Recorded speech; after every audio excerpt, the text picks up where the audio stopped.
Hi, this is Scott Garibay, and today we're going to talk about Dungeons and Dragons, and we're going to talk about Hocus Pocus 2. And we're going to talk about loving our non-player characters and making our non-player characters lovable. All right. So I want to just explain this, right? So I've already done one video about Hocus Pocus 2, and I didn't finish Hocus Pocus 2. This is my second video about Hocus Pocus 2, and I'm not done with Hocus Pocus 2. I watched the whole thing, right? I'm like 3/4 of the way through Hocus Pocus 2, but I'm already doing the video for you, right? And you're like, Scott, most of the people I watch, they finish the content, then they discuss the content.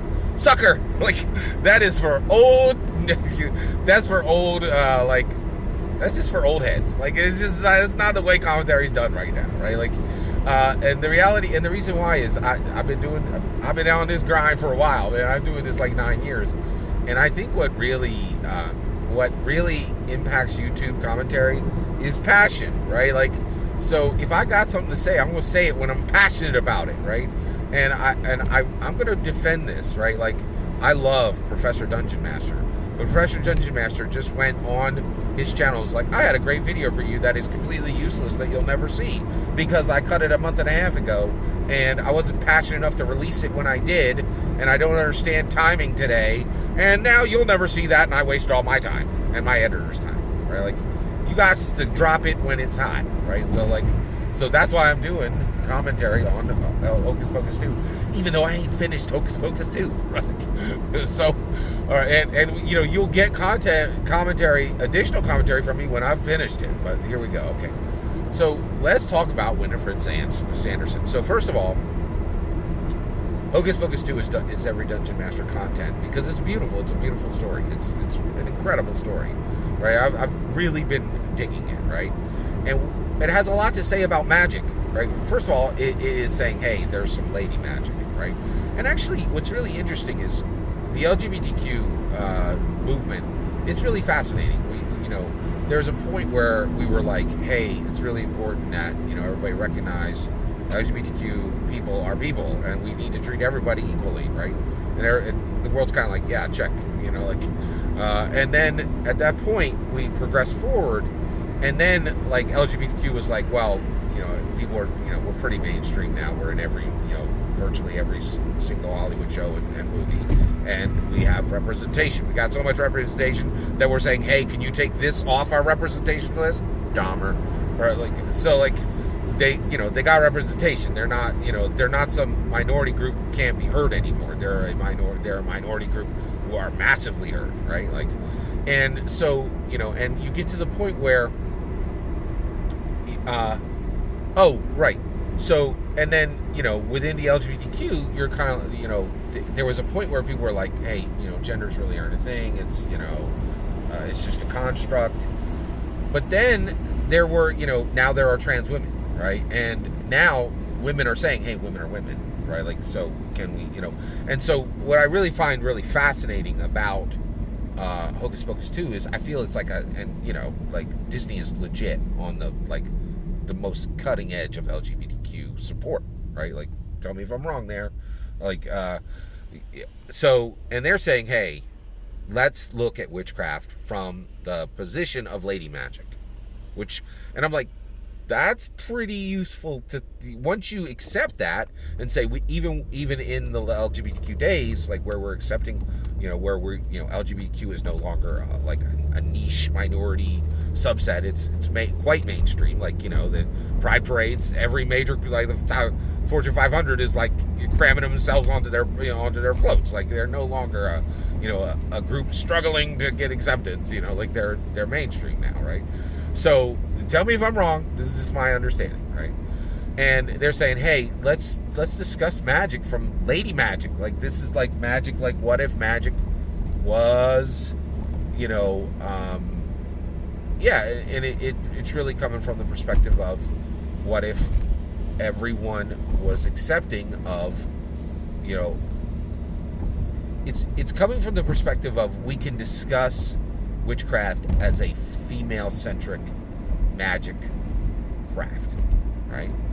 So you have this situation where, and once you arrive there, right, and you're acknowledging this, right? You then reach a point where you're like, okay, I see where everything's coming now, and you could and one of the things that's discussed directly in Hocus Pocus 2 is, all these men pursued power, but covens are really important. Like witches are like, and Elminster don't have a coven. Elminster just rolling hard on his own. Like he's like, I don't need you guys. Like I'm going to study this book and I'm going to get it done by myself, right? And he doesn't have a team. Like who's Elminster's crew? I don't know. You don't either, right? Because he doesn't have one. He's like a lone wolf, right? But basically, Hocus Pocus 2 is having an open, woke conversation about women, which is I'm excited because I think it's time we reached here, like where people are like, hey, I'm proud to be a woman. I can be proud to be a woman, right? Like we've gotten past that point where we have to like be ashamed of gender, right? And Hocus Pocus 2 has a woke, LGBTQ inclusive discussion of women, right? Which I was like, wow, that's really fascinating. Like that is a hugely fascinating subject, right? And very like incredibly, it's really fascinating. I've really never seen anything like it, right? So with all this said, you arrive at this point where Winifred, right? By the way, spoilers for Hocus Pocus 2 in this. She gets to the point where she's like, you know what? I'm gonna make myself the most powerful witch ever, and she's like Book, which is like her favorite pet. Like it's her spell book, but it's also her pet. She treats it just like a corgi, right? Like the queen treated her corgis, and she's like, I'm gonna cast Magicka Maxima on me. I'll become the most powerful witch ever, and then I'm gonna destroy Salem. And the reason I'm gonna destroy Salem is Salem tried to take my sisters from me when I was young, right? Like tried to separate us, and that's unforgivable, right? And you're like, wow, this is really interesting. Where are they going with all this, right? So finally, what was really fascinating was we land in this place with Winifred Sanderson. She casts Magicka Maxima on herself and literally destroys her sisters in the process. And now she has done exactly the thing that she's striving to punish Salem for.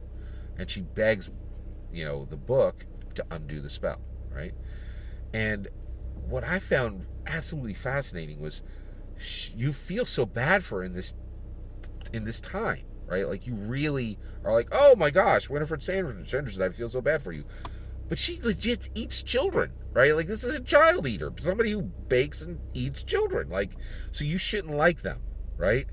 But this is the deepest end of the pool. Like, and honestly, there are very few things in Dungeons & Dragons that are written this strongly where you can care about a character this much. The writing brings a lot of it, and then Bette Midler brings a lot of it. So you've got to witness this in order to see, like, to get, hey, I can have a super dope, straight evil villain who is actually very lovable. All that's my humble opinion. What's yours? I'd love to hear your thoughts. Let me know in the comments below. Please consider liking and subscribing. Have a wonderful millennium.